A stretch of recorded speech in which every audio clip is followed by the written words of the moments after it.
La rehabilitación de Judas del periódico Vaticano durante la Semana Santa. El Jueves Santo, 1 de abril, el Osservatore Romano, el diario del Vaticano, publicó un editorial de portada ilustrado con una pintura obscena y sacrílega. Muestra a Jesús desnudo, resucitado, acariciando la cabeza sin vida del traidor, Judas Iscariote, que no lleva nada más que una pieza de tela roja envuelta alrededor de las caderas.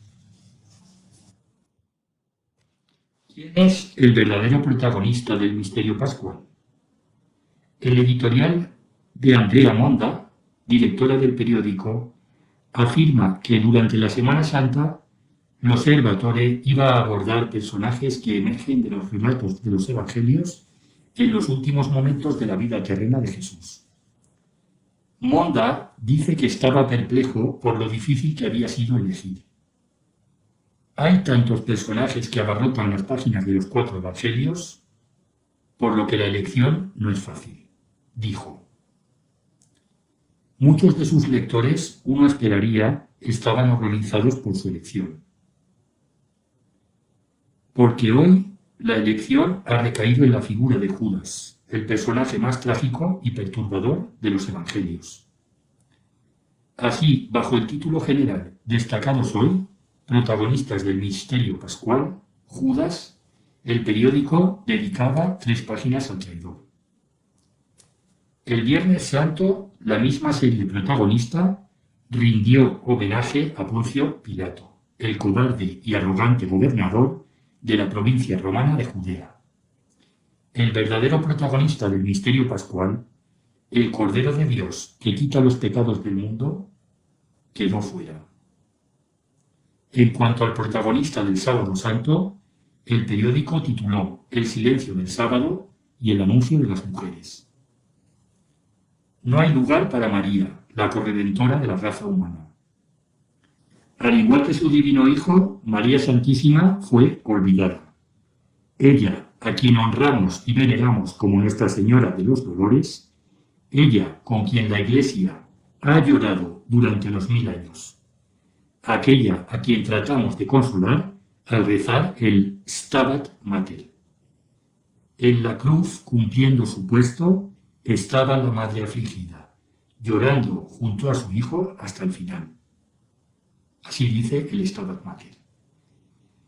Nuestra Señora estaba al pie de la cruz, uniéndose a la pasión de su divino Hijo y ofreciendo los sufrimientos de su Hijo y los suyos propios por la redención del género humano, como exclamó el Papa Pío XI.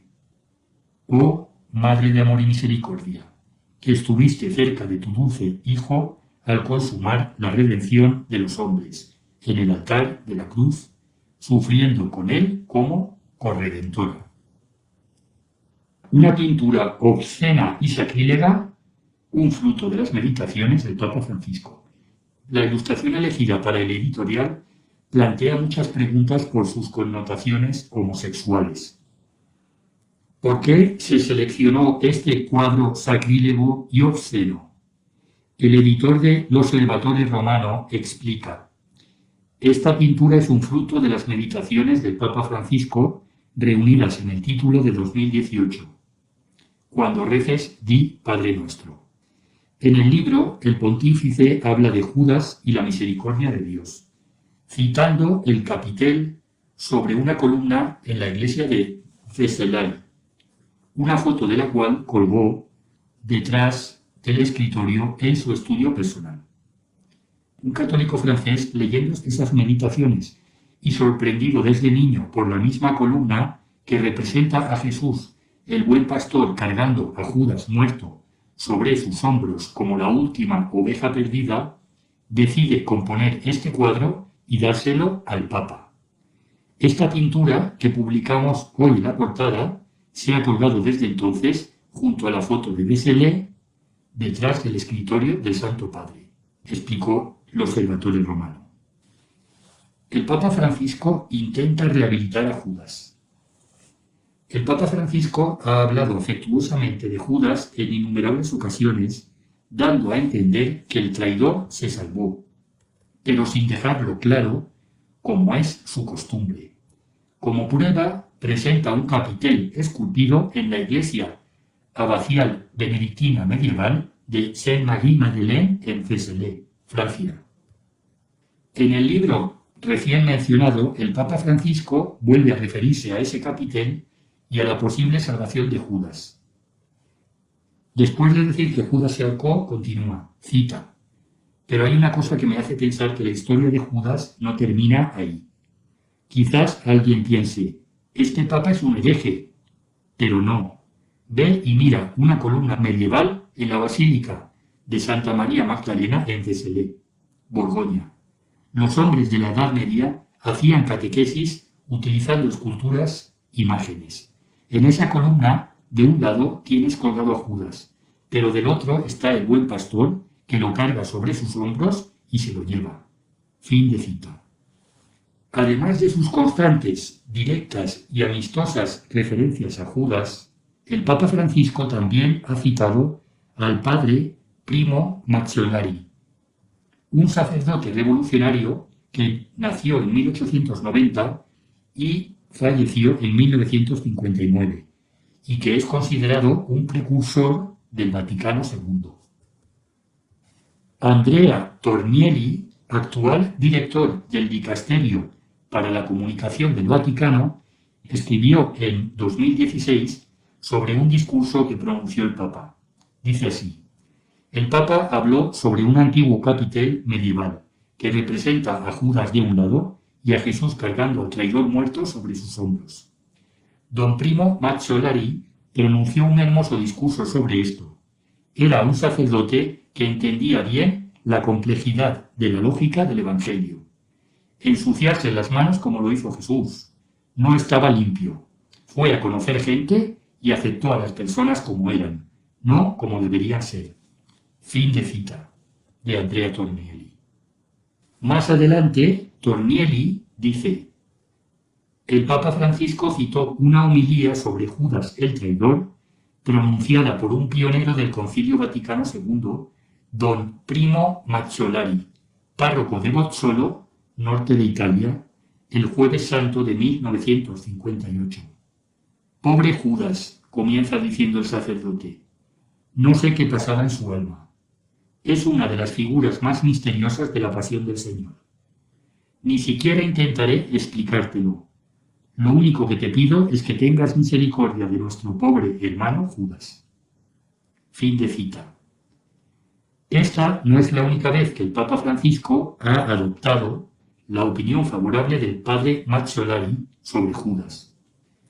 En el sermón de la misa del 8 de abril de 2020 dijo: ¿cuál es el misterio de Judas? No lo sé. Don Primo Mazzolari lo explica mejor que yo. Fin de cita. El Papa argentino no solo citó varias veces al padre Mazzolari, sino que fue a visitar su tumba, mostrando total consonancia con él. Dijo así: no quisiera dejar fuera nada que quisiera decir sobre el padre Primo Mazzolari. Soy un peregrino aquí en Bozzolo y luego en Barbiana, tras las huellas de dos párrocos que han dejado una huella luminosa, aunque incómoda, en su servicio al Señor y al pueblo de Dios. No me corresponde a mí para contarles o analizar la obra del padre Primo. Prefiero meditar sobre la actualidad de su mensaje. Fin de cita. Es de extrañar entonces que l'Osservatore Romano publicara en Semana Santa un sermón del padre Mazzolari titulado «Nuestro pobre hermano Judas». En su homilía del Jueves Santo de 1958, el padre Mazzolari dice, entre otras cosas, cita: cuando recibió el beso de la traición en Getsemaní, el Señor respondió con esas palabras que no debemos olvidar. Amigo, con un beso traicionas al Hijo del Hombre. Amigo, esta palabra que te habla de la infinita ternura de la caridad del Señor, también te hace comprender por qué lo llamé Judas hermano en este momento. y quizás en el último momento, recordando esa palabra y la aceptación de su beso, hasta Judas habrá sentido que el Señor aún lo ama y lo recibe entre los suyos. Judas es quizás el primer apóstol que entró al cielo con los dos ladrones. Una procesión que ciertamente no parece honrar al Hijo de Dios como alguien lo concibe, pero que es una grandeza de su misericordia. Fin de cita. Judas en el cielo, el ladrón malo también. Nuestro Señor solo prometió el cielo a San Dimas, el buen ladrón. Sin embargo, el padre Mazzolari afirma que Judas es el primer apóstol que entró al cielo con los dos ladrones. Con los dos ladrones. El mismo número del Observatore Romano publica extractos de otros escritores sobre Judas, como el cardenal progresista Carlo Martini, el anarquista Giuseppe Berto y el admirador del diablo Giovanni Papini. En su homilía del 28 de octubre de 2014, el Papa Francisco dijo que Judas Iscariote no era el único pecador entre los apóstoles. Dijo así: Judas no fue el que más pecó. No sé quién pecó más. Judas, pobre, es el que se cerró al amor, y por eso se convirtió en un traidor. Y todos huyeron durante el difícil momento de la pasión y dejaron solo a Jesús. Todos son pecadores. Fin de cita. No se puede comparar la traición de Judas con el comportamiento reprobable de los otros apóstoles durante la pasión. Judas no negó al Divino Maestro en un momento de debilidad, como lo hizo San Pedro, o la cobardía, como los otros apóstoles, que a excepción de San Juan abandonaron a nuestro Señor en el Calvario. Sin embargo, los 11 se arrepintieron porque amaban al Divino Maestro. Judas acudió de buen grado a los sacerdotes judíos que intentaban matar a Jesús y se ofreció a entregarlo. ¿Qué me daréis? Y yo os lo entregaré. Mateo 26, 14, 16. San Juan Crisóstomo comenta sobre este asunto. Y miren cuán grande es la maldad de Judas, en que viene a ellos por su propia voluntad, en que lo hace por dinero y por tal suma de dinero. Fin de cita de San Juan Crisóstomo. Tampoco Judas traicionó a su maestro en un momento impulsivo. Poco a poco se alejó del amor de Jesús, se perdió en su incredulidad y se hundió en el vicio de la avaricia. En el episodio de la mujer que ungió a nuestro Señor con un precioso perfume, Judas murmuró que debería haber vendido ese perfume y haber dado el dinero a los pobres. A lo que San Juan explica tras narrar el episodio, ahora decía esto, no porque se preocupara por los pobres, sino porque era ladrón y teniendo la bolsa llevaba lo que se echaba en ella. Juan capítulo 12, versículos 4 a 6. Judas Mercator Pessimus. Judas, el vil mercader. Judas no era un pobre hombre arrepentido que no sabía qué hacer, como dijo el Papa Francisco en el sermón de una misa en la capilla de Casa Santa Marta el 11 de abril de 2016. Sabía muy bien lo que estaba haciendo, porque el Salvador le había advertido continuamente. Sin embargo, fue obstinado en el mal. San Juan relata que los discípulos se escandalizaron cuando nuestro Señor se refirió a la Eucaristía por primera vez, y en términos velados, afirmando que su cuerpo y sangre eran comida y bebida. Después de que el Salvador desafió a los apóstoles, ¿también tú quieres irte? Y la pronta respuesta de San Pedro, llena de fe y amor, dijo estas terribles palabras: ¿No os he elegido a los 12 y uno de vosotros es un diablo? El mismo evangelista agrega: ahora se refería a Judas Iscariote, hijo de Simón, porque éste estaba a punto de traicionarlo, siendo que era uno de los 12. Juan capítulo 6, versículos 71 y 72. Con su traición ya consumada por el trato con el Sanedrín, Judas fue lo suficientemente duro de corazón para asistir a la cena pascual con el Salvador y los otros apóstoles. En él, nuestro Señor anuncia su pasión y el terrible final del traidor. El Hijo del Hombre a la verdad va, como está escrito de él, pero hay de aquel hombre por quien el Hijo del Hombre será entregado. Mejor le fuera si ese hombre no hubiera nacido. Y Judas, que lo traicionó, respondiendo, dijo: ¿Soy yo, Rabí? Él le dijo: Tú lo has dicho. Mateo capítulo 26, versículos 24 y 25. Cuando nuestro Señor respondió a la pregunta de los santos Pedro y Juan sobre quién sería el traidor, mojó el pan en el vino y se lo dio a Judas. San Juan relata: y después del bocado, Satanás entró en él. Juan 13, 27. Por lo tanto, nuestro Señor le permitió consumar su traición, dejando en claro que podía evitarla si así lo deseaba. Como así lo deja bien claro el apóstol San Juan en su Evangelio, en el capítulo 13, versículos 28 al 30. La traición muestra nuevamente la obstinación y dureza de corazón de Judas, así como su cinismo. Conduciendo a los soldados a arrestar a su maestro, acordó con ellos que Jesús sería a quien besara según la costumbre oriental. Después de ese beso hipócrita, el divino maestro le dice al traidor: Judas, ¿con un beso traicionas al Hijo del Hombre? Lucas capítulo 22, versículo 48. Después de la condenación del Salvador, al darse cuenta de la enormidad de su crimen, Judas se sintió abrumado por el remordimiento, pero no la contrición. Desesperado, volvió a los sacerdotes judíos para devolver el precio de la traición, pero fue mal recibido. ¿Qué nos importa? Allá tú. Arrojó las monedas al suelo y salió para ahorcarse. Mateo capítulo 27, versículos del 3 al 5.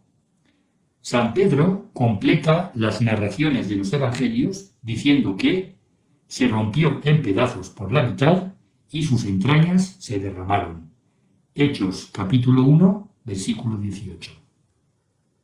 El periódico del Vaticano lo habría hecho mejor si hubiera publicado de manera destacada las propias palabras de Jesús sobre Judas en los evangelios, así como textos de padres y doctores de la Iglesia, grandes exégetas y santos.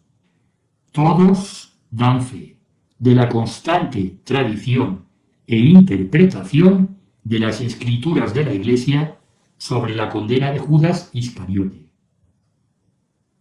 Nuestro Señor dijo que guardaría a todos los que había recibido del Padre. Ninguno de ellos se perdió, sino el hijo de perdición. Juan capítulo 17, versículos 11 y 12. Estas palabras del Redentor no dejan lugar a dudas sobre el destino eterno del traidor. Si tuviéramos que reorganizar las palabras de nuestro Señor para mayor claridad, podríamos decir: el hijo de perdición es el único perdido. La condenación eterna de Judas es una verdad revelada.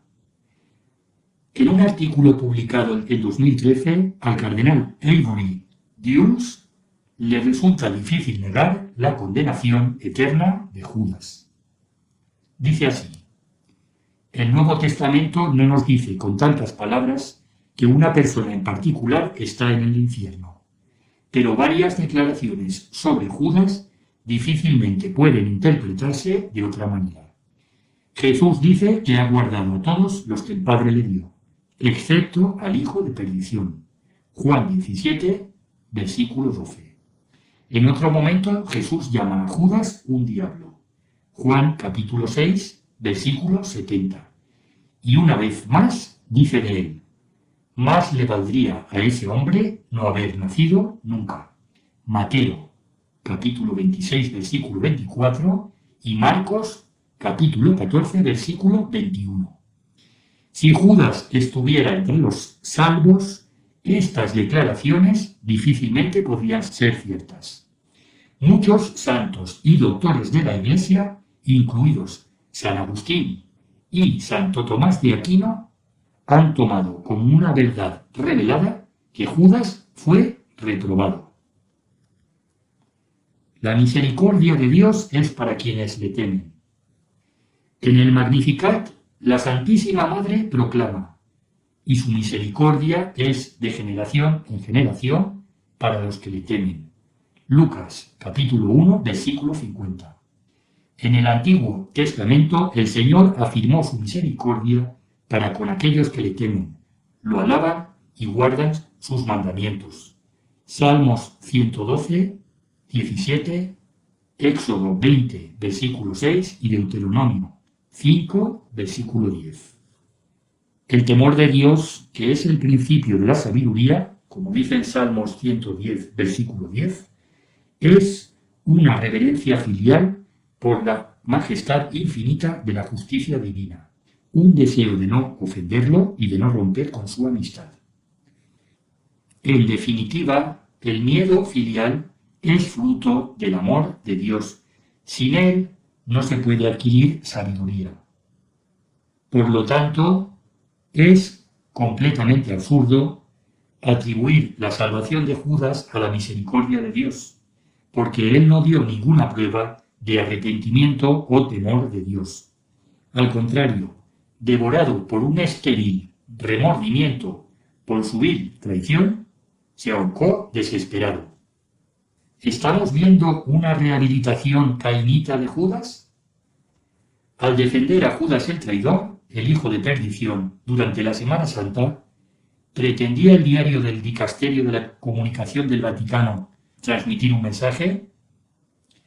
La rehabilitación de Judas en varios artículos y un editorial resaltado con una reproducción en primera plana de un cuadro con tintes homosexuales del estudio de Bergoglio huele a los cainitas, la herejía gnóstica de la Iglesia primitiva denunciada por San Ireneo. Los cainitas eran una secta gnóstica de adoradores de Judas de la Iglesia primitiva.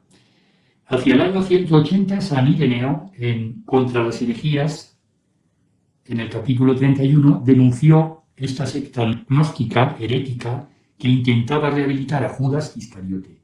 Se les conocía como los cainitas porque veneraban como santos a todos los condenados en las Sagradas Escrituras. Los cainitas presentaban a estos malhechores como héroes espirituales.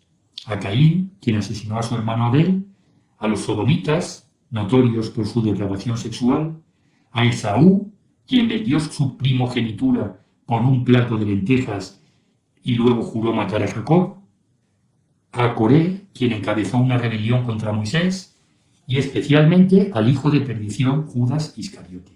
Estos gnósticos consideraban, además, las prácticas sexuales más aberrantes, incluida la sodomía, como un deber religioso, y algunos invocaban a un ángel especial mientras realizaban sus actos inmorales. Sus doctrinas se resumen en escritos apócrifos llamados el Evangelio de Judas, mal llamados el Evangelio de Judas. Y al parecer, Bergoglio siente un cariño especial por Judas y muy probablemente se siente identificado con él, pues él está ejerciendo un papel muy parecido o igual al de Judas, traicionando a nuestro Señor y a su Iglesia.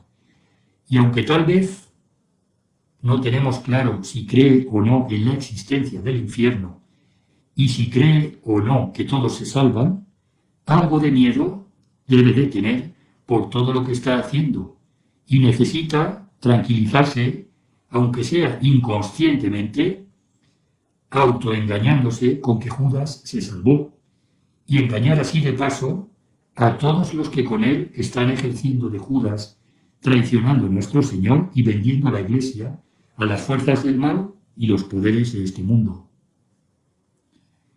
En esta pasión de la Iglesia, que Nuestra Señora de Fátima nos ayude a permanecer siempre a su lado, siempre fieles a su Divino Hijo, nunca huyendo de Él ni negándolo, por intensa que sea la persecución de Satanás y sus secuaces.